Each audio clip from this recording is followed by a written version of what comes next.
Okay, today I'm working on a 2002 Chevy Suburban. Actually, this is a two-wheel drive, not a four-wheel drive. And it was towed in. The symptoms were no reverse, no second, and no fourth. There were no codes present, but the symptoms of no second, no fourth, and no reverse is a fairly common problem that I see with these 4L60Es. Actually, you can see it going back all the way to the 700R4 unit, all the way up to the 4L60, 4L65. I'm actually working on a 4L60E here out of an 02, and I got a 700R4 that I'm rebuilding that came out of somebody's hot rod. They pulled the transmission and brought it to me. So the common problem with these symptoms on these 4L60Es is a stripped or broken drive shell. All right, this is the shell here. So in this case, the splines did strip out.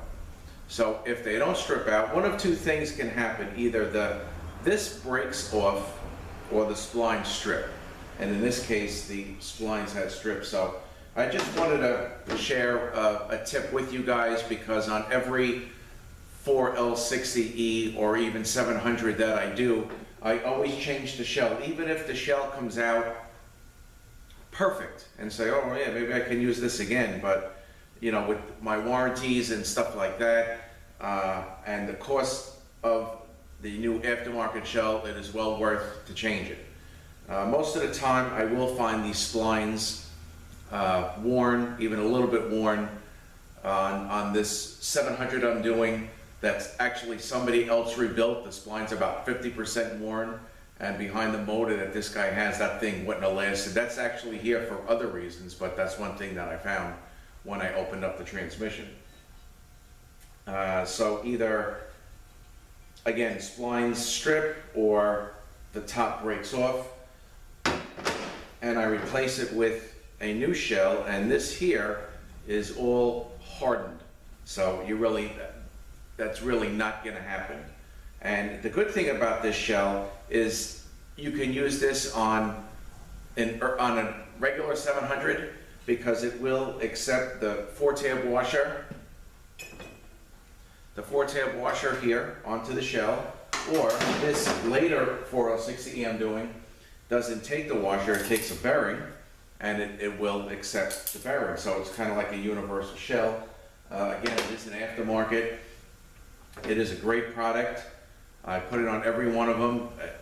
I get parts, of course, at a wholesale, and I'm thinking this shell may run me, I'm honestly not sure, maybe $25, $30, something like that, but it's certainly well worth the investment, because even if you look at this and you say, oh, you know what, these splines are perfect, this thing could still snap off. So as a standard rebuild procedure, every one of those shells gets changed on whether I'm doing, again, a late model one or an early 700.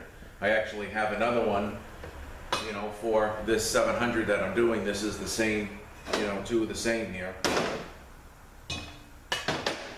So I just want to get a little closer, and I'll just give you a close-up shot of the shell, the splines. You know, there's nothing here. And also, this was making a noise probably from this running around. And just want to share this quick tip with you guys. If you guys out there are building these things, really not a bad transmission to do, not a bad transmission to learn on. So let me get a little closer. I just want to show you these, and then we'll kind of finish it up. It's just a, you know, rebuild quick tip video, if you will. So let me just get a little closer. Okay. Here is the shell that came out of the car. You can see these things are clean off, just totally stripped out. All right, I can't say that I see the spline stripped more than I see the piece breaking off. It's actually, you know, to me it's about the same. Okay, there's nothing here at all.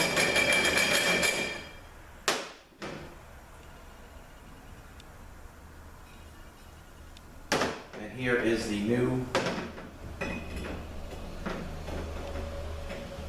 universal shell, as they call it.